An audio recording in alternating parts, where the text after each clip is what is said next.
Hello, English enthusiasts, and welcome to Learning English Forever. Today, we're embarking on an exciting journey with our advanced English story, Pioneering Lunar Tourism. This captivating tale will immerse you in the high-stakes world of space travel, challenging your comprehension and expanding your vocabulary. Remember, consistent daily listening is your rocket fuel for natural improvement. Let's dive in and elevate your English to new celestial heights.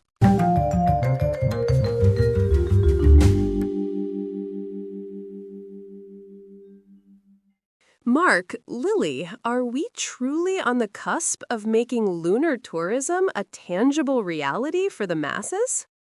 Isabella, operationally, yes. However, we're encountering an intermittent anomaly with the auxiliary thruster calibration, requiring immediate attention. I'm rerouting diagnostic protocols to isolate the root cause. It appears to be a software handshake issue rather than a hardware malfunction. Understood. Prioritize stability and redundancy. Our maiden civilian flight demands absolute perfection, no corners cut. Indeed, we've also finalized the revised emergency egress procedures, which are now integrated into the pre-flight briefing for the passengers. Good. The telemetry feed from the orbital station is stable now, showing optimal atmospheric pressure and life support metrics. Excellent. This endeavor isn't merely about reaching the moon. It's about establishing an enduring legacy of accessible space travel. And ensuring every single passenger returns with stories that transcend the mundane. That's the real mission, isn't it?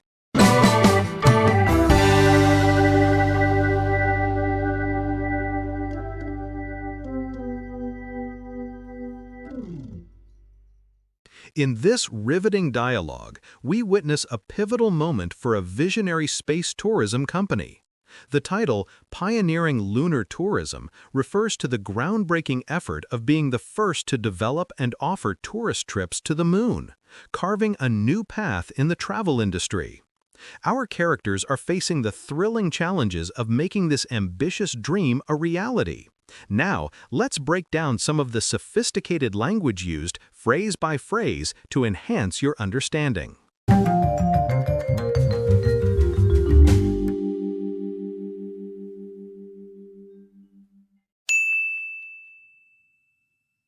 Mark, Lily, are we truly on the cusp of making lunar tourism a tangible reality for the masses? Isabella is eagerly asking if they are truly on the cusp of something significant, meaning they are at the critical point, just on the verge of a major breakthrough. She wants to confirm if lunar tourism, which is traveling to the moon for leisure, is becoming a tangible reality, shifting from an abstract concept to something concrete and actual. She also inquires if this will be accessible for the masses, implying it will be available to many ordinary people. She is questioning if their grand vision is truly within general reach. Isabella, operationally, yes. However, we're encountering an intermittent anomaly with the auxiliary thruster calibration, requiring immediate attention. Mark begins by confirming that, operationally, everything is mostly ready for action. However, he then reveals they are encountering an intermittent anomaly, meaning they are experiencing an irregular, unpredictable problem. This issue is with the auxiliary thruster calibration, which is the precise adjustment of the secondary engines used for maneuvering. He stresses it is requiring immediate attention, indicating it needs to be fixed without delay. Mark reports a critical, urgent technical issue. I'm rerouting diagnostic protocols to isolate the root cause. It appears to be a software handshake issue rather than a hardware malfunction. Lily jumps in, explaining she is rerouting diagnostic protocols, meaning she's changing the path of the test procedures to pinpoint the problem. Her goal is to isolate the root cause, which means finding the fundamental origin of the issue. She suggests it's a software handshake issue, implying a communication problem between programs, rather than a hardware malfunction, which would be a physical defect in equipment. Lily is actively troubleshooting a software-related communication error. Understood. Prioritize stability and redundancy. Our maiden civilian flight demands absolute perfection, no corners cut. Isabella acknowledges the problem, stating, "Understood." She then instructs them to prioritize stability, meaning to focus on making sure the system is steady and reliable, and redundancy, which is having backup systems in case of failure. She emphasizes that their maiden civilian flight, the very first one with non-military passengers, demands absolute perfection, meaning it requires flawless execution, with no corners cut, indicating that no shortcuts or compromises are acceptable. She insists on maximum safety and thoroughness.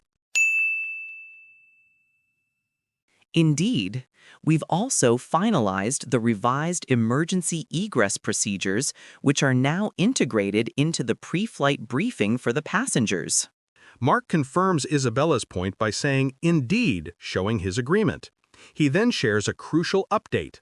They have finalized the revised emergency egress procedures, meaning they have completed and approved the updated plans for how passengers will quickly and safely exit the spacecraft in an emergency.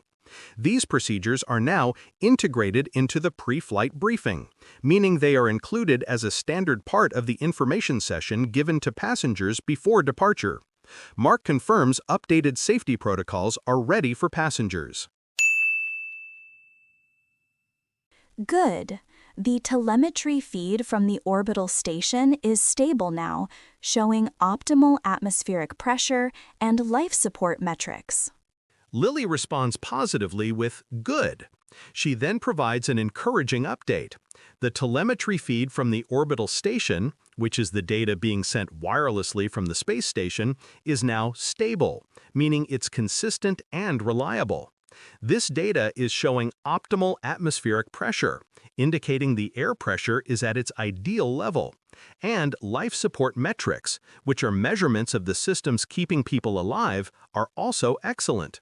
Lily confirms the space station's vital systems are functioning perfectly. Excellent. This endeavor isn't merely about reaching the moon. It's about establishing an enduring legacy of accessible space travel. Isabella expresses strong approval by saying, "Excellent." She then broadens the perspective, explaining that this endeavor, meaning this significant and challenging undertaking, isn't merely about reaching the moon. Instead, she sees it as establishing an enduring legacy, which means creating a lasting impact or heritage, specifically of accessible space travel.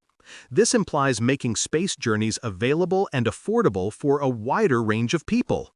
She views their project as a foundational step for future space exploration for all. And ensuring every single passenger returns with stories that transcend the mundane. That's the real mission, isn't it? Mark adds to Isabella's grand vision, emphasizing the importance of ensuring every single passenger returns with stories that transcend the mundane. To transcend the mundane means to go beyond the ordinary, everyday experiences and create something truly extraordinary and unforgettable. He then concludes by asking if that's the real mission, implying that the true purpose isn't just technical success, but providing profound, life-changing experiences for each traveler. Mark highlights the profound human impact as their ultimate goal.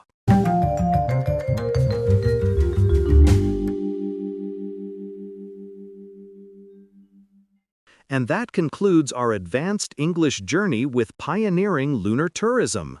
We hope you enjoyed exploring the intricacies of this fascinating story and expanded your lexicon.